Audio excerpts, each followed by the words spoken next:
आज मैं आपको फिर उन दिनों का वाक़या सुनाने लगा हूँ जब मैं अमेरिका की एक मस्जिद में रहा करता था। जो आज वाक़या सुनाऊँगा ना, तो हो सकता है कि आपको इस पे यकीन ना आए। मुझे भी नहीं आया, लेकिन सुना इसलिए रहा हूँ कि मेरे साथ बीती है, वरना इस पे यकीन नहीं आता।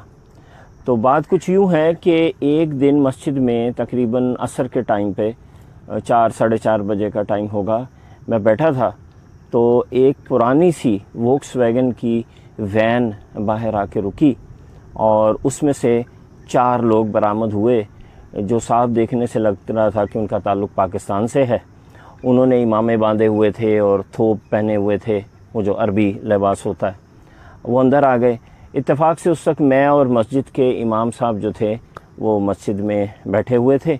एक साहब ने बड़ी टूटी फूटी अंग्रेज़ी में मुझसे कहा, स्पीक इंग्लिश। तो मैंने कहा yes I speak English. Pakistan? तो मैंने कहा यस पाकिस्तान। ओ शुक्र है, अल्हम्दुलिल्लाह। इमाम साहब कहाँ हैं जी? मैंने कहा जी अंदर बैठे हैं। चलिए जी उनसे मिलते हैं, जज़ाकल्लाह, अल्हम्दुलिल्लाह। मैंने अंदाज़ा लगाया कि 4 लोगों में से 3 की उम्रें जो हैं वो तकरीबन 35 से 50-55 के बीच में हैं, और जिनको वो इमाम साहब बोल रहे थे ना, अमीर साहब बोल रहे थे, उनकी उम्र कोई 70 के करीब होगी। खैर मैं उनको इमाम साहब के पास ले गया। जो अमीर साहब थे उनको अरबी आती थी, उन्होंने इमाम साहब से अरबी में बात करना शुरू कर दी। दूसरे भाइयों ने सामान निकाला, गाड़ी से मस्जिद में रखा, मुझसे बातचीत शुरू कर दी। तो थोड़ी देर के बाद वो कंफर्टेबल हो गए, उन्होंने मस्जिद में बिस्तर वगैरह बिछा लिए, वॉशरूम चले गए। इमाम साहब ने उनको छोड़ा और मेरे पास आ गए और कहने लगे कि अब आपने ना इनके रहन का, सहन का और खाने पीने का ज़रा ख्याल रखना है। तो मैंने कहा कि किस्सा क्या है? उन्होंने मुझे बताया, जो मुझे 22 साला एक यूनिवर्सिटी स्टूडेंट, मैं उस वक्त सोफोमोर था, यानी मैं 2nd year of university education में था।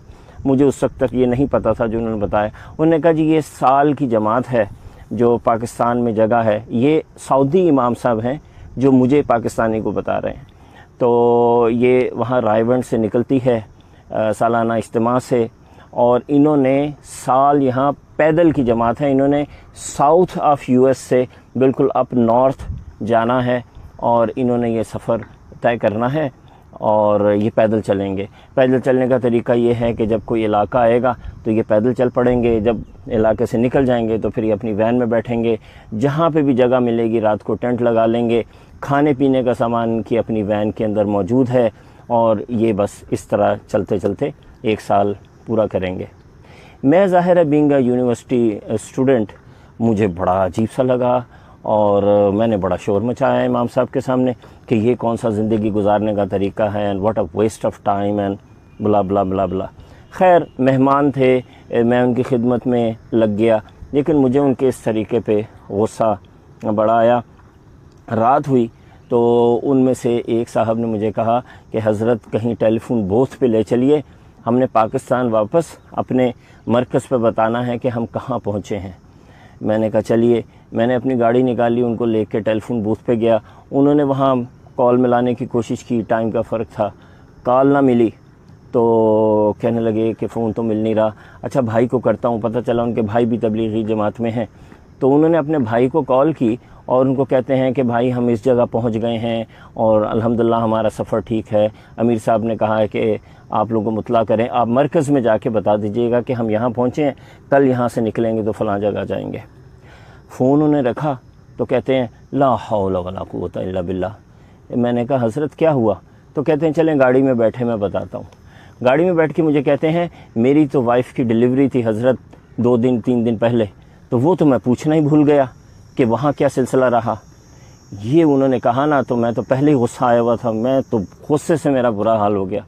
वापस मैं मस्जिद में पहुँचा, मैंने इमाम साहब को साइड पे किया और मैंने कहा कि उनसे इंग्लिश में कि मैं इनका एहतराम कर सकता हूँ। ये तो ऐसा आदमी है कि जिसको अपनी बीवी की फ़िक्र नहीं है। अपना तो बता दिया कि मैं कहाँ पहुँचा हूँ, और उनको ये तक नहीं पूछा कि मेरी बीवी खैरियत से है, हमारे यहाँ क्या बच्चा हुआ और बोला सब कुछ। मेरे इमाम साहब बड़े खामोशी से उन्होंने मेरी बात सुनी। उन्होंने कहा बात चीज़ें वक्त के साथ समझ आती हैं ब्रदर, आपको ये चीज़ अभी नहीं समझ आएगी, आगे चल के समझ में आएगी। खैर एनीवेज़ दूसरे दिन जनाब वो वहाँ से चले, पहले मस्जिद से निकले, पैदल चलते चलते उन्होंने पूरा छोटा सा वो एक गांव सा कस्बा था, उसको क्रॉस किया। उसके बाद वो वैन पे बैठे और कहने लगे कि हम रात जो है ना तकरीबन फ़लाँ जगह जाके, यानी वो जगह वहाँ से बनती थी तकरीबन 10 किलोमीटर दूर। उन्होंने कहा 10 किलोमीटर वहाँ जाके हम पड़ाव डालेंगे। ठीक है जी। 9:30 बजे के करीब, नहीं 8:30 बजे के करीब इमाम साहब मुझे कहते हैं चलें वहाँ चलते हैं और देखते हैं कि जो जमात है वो प्रॉपरली उन्होंने टेंट वगैरह लगा ली है कि नहीं। मैंने कहा ठीक है। तो मैं उनके साथ गाड़ी में बैठ गया, हम चलना शुरू हुए। रास्ते में हम देखते जाते थे, अंधेरे में कहीं रोशनी नज़र आए, टेंट नज़र आए। आखिर जाके हमें थोड़ा आगे जब हमने शहर से निकल गए तो अंधेरे में बिल्कुल एक जगह टेंट लगा नज़र आ गया, वो बत्ती सी जल रही थी। हम वहाँ पहुँचे तो वहाँ जब मैंने टेंट लगा देखा उस जगह पे, तो मेरे तो जिस्म में ना एक कपकपी दौड़ गई। मैं हैरान परेशान। मैंने इमाम साहब को कहा कि ये तो फ़लाँ चर्च की जगह है, ये उनका पार्किंग लॉट है, ये जो पीछे है ये खाली जगह नहीं है, ये तो चर्च की जगह है। अच्छा, वहाँ सिलसिला यूँ है अमेरिका में, टेक्सास में, मुझे नहीं पता अब क्या है सिलसिला। उस वक्त तो ये था कि अगर आप किसी ने आपकी ज़मीन से गुज़रे बग़ैर इजाज़त के या वहाँ ठहर गए तो आप उनको गोली मार सकते हैं और आपको किसी किस्म का कोई लॉ जो है ना आपके ख़िलाफ़ काम नहीं करेगा। तो मैंने इमाम साहब को कहा कि इमाम साहब जल्दी से अंदर चलें, इनको यहाँ से उठाएं, ये तो बड़ा मसला हो जाएगा, ये तो गोली चल जाएगी, वो तो इनको मार देंगे, इनको समझ ही नहीं है, इनको तो पता ही नहीं है, इनको तो अंदाज़ा ही नहीं है कि यहाँ कैसे चलता है, देखें ये कोई करने की बात है। ये हम बोलते बोलते टेंट में दाखिल हो गए। टेंट में अमीर साहब जो थे वो बिल्कुल सुकून से बैठे ज़िक्र कर रहे थे और बाकी के लोग जो थे ना वो कुछ खाने की तैयारी कर रहे थे। उन्होंने कहा ब्रदर आप बिल्कुल सही टाइम पे आ गए हैं, आएँ साथ बैठ के खाना खाते हैं। मैंने शोर डाल दिया। मैंने कहा आप यहाँ से फ़ौरन खाली करें, यहाँ तो गोली चल जाएगी, आप भी मरेंगे, हमें भी मरवाएंगे, ये तो टेक्सास है, यहाँ तो गन्स रखते हैं लोग और आप चर्च की जगह पे ऐसे टेंट लगा के बैठ गए। इमाम साहब के चेहरे पे एक अजीब सा सुकून, कोई परेशानी नहीं, कोई मसला नहीं। कहते हैं हाँ वो भी तो हमारे अहले किताब है ना, हमारे भाई हैं, मसलक में मज़हब में हमारे भाई हैं, आने दें उनको, हम उनको समझा लेंगे। मैंने कहा अमीर साहब कौन समझाएगा, आपको तो अंग्रेज़ी भी नहीं आती। कहने लगे ब्रदर आप हैं ना, आप समझाएंगे। इंग्लिश में मैंने बोला तो वो भी कुछ टूटी फूटी इंग्लिश, उर्दू, अरबी में उन्होंने इमाम साहब को भी बोला। खैर मैं बड़ा झुंझलाया। 1 मिनट गुजरा, 2 मिनट गुजरा, दिल मेरा धक धक करे किसी भी वक्त कुछ हो जाएगा। वही हुआ। अचानक हमें ना बाहर गाड़ियों की लाइट्स, ये जैसे पीछे आप इलाका देख रहे हैं तो इसमें से लाइट्स ना टेंट के अंदर आते नज़र आई। किसी ने माइक, वो जो लाउड स्पीकर होता है, पकड़ा और अंग्रेज़ी में टिपिकल टेक्सास के एक्सेंट में बोला कि ये आप लोग फ़ौरन यहाँ से निकलो, कौन हो वरना हम गोली चला देंगे और ये सब कुछ। तो इमाम साहब कहते हैं क्या बोल रहे हैं, और वो टिपिकल टेक्सन एक्सेंट था, वो अंग्रेज़ी किसी की समझ में नहीं आई। मैंने कहा कि वो कह रहे हैं जल्दी से यहाँ से निकलो, सामान उठाओ वरना हम गोली चला देंगे। इमाम अमीर साहब के चेहरे पे एक अजीब सी पुरसुकून मुस्कुराहट आई और उन्होंने वो बड़ी मशहूर जो सूरह यासीन की आयत है वो पढ़ी कि वजअलना मिन बैनि अयदीहिम सद्दन व मिन खल्फिहिम सद्दन फ़अग़शयनाहुम फ़हुम ला यबसरून, कि ये इनके आगे भी दीवार और पीछे भी दीवार और उनको नज़र नहीं आता। खैर मुझे उस वक्त उसकी बहुत ज़्यादा समझ भी नहीं थी। वो तो उस दिन के बाद मुझे इस आयत का पता चला कि ये है क्या और इसमें कितनी पावर है। तो हमारे इमाम साहब भी ऐसे सर झुका के, हाफिज़ुल कुरान थे, आलिम थे, उन्होंने भी ऐसे सर झुका लिया और साथ ही एक आखिरी वार्निंग उन्होंने दी। 1 मिनट की खामोशी हुई और ताबड़तोड़ गोलियां चलना शुरू हो गई।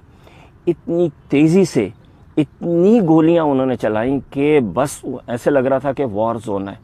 और गाड़ियां भी इतनी ही दूर खड़ी थीं जितना मैं हूं और ये पीछे थोड़ा सा ये जो खुला इलाका है। गोलियां चलती थीं और एक गोली टेंट को नहीं लग रही थी। समझ नहीं आ रही थी कि गोलियां कहाँ से जा रही हैं। आवाज़ भी आती थी कि गोलियां आसपास से गुजर रही हैं और वो एम भी खैमे का कर रहे थे, टेंट का कर रहे थे, क्योंकि उन्हें लग रहा था जैसे कोई जिन आ गए यहाँ पे, पता नहीं कोई क्रिमिनल्स हैं।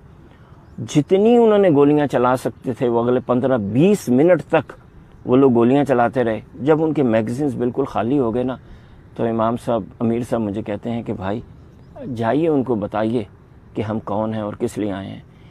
तो मेरे तो जान नहीं, मैं तो बाहर जाने की हिम्मत नहीं। इतनी गोलियां मैंने अपनी लाइफ में पहली दफ़ा चलती देखी थी और वो भी पॉइंटेड एट मी, मेरी तरफ। मैंने कहा किसी एक भाई को मेरे साथ भेजिए, मेरी तो टांगें कांप रही हैं। उन्होंने एक भाई को साथ भेजा, उन्होंने कहा आओ भाई इसमें क्या बात है, आप चलिए आप गुफ्तगू करें, मैं आपके साथ खड़ा हूँगा। बाहर मैं पहुँचा हूँ तो तकरीबन 4 ट्रक थे, उनके अंदर 7-8 लोग थे, और जैसे टेक्सास के आप फिल्मों में देखते हैं मोटे मोटे भारी भारी जीन्स पहनी हुई, गन्स पकड़ी हुई। वहाँ पे मैं पहुँचा ना तो वो तो हक्का भक्का ऐसे हैरत से मुझे देखने लगे।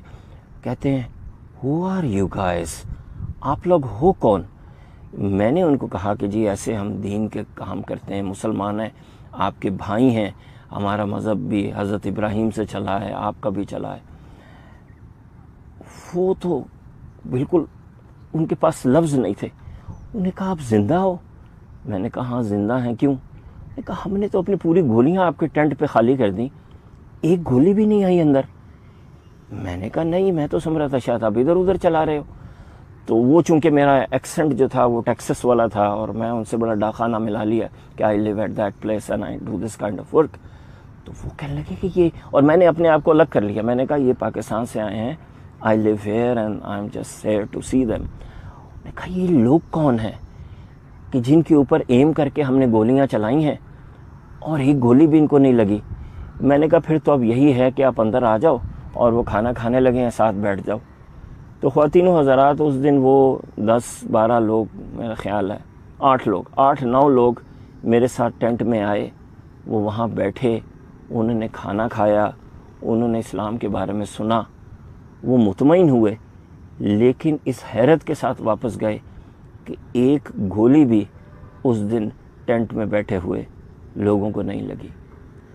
अब ये ज़ाहिर है यकीन ना आने वाली बात है, मुझे भी आज तक यकीन नहीं आया कि गोलियां क्यों नहीं लगी, जबकि उन्होंने हंड्रेड्स में चलाई होंगी।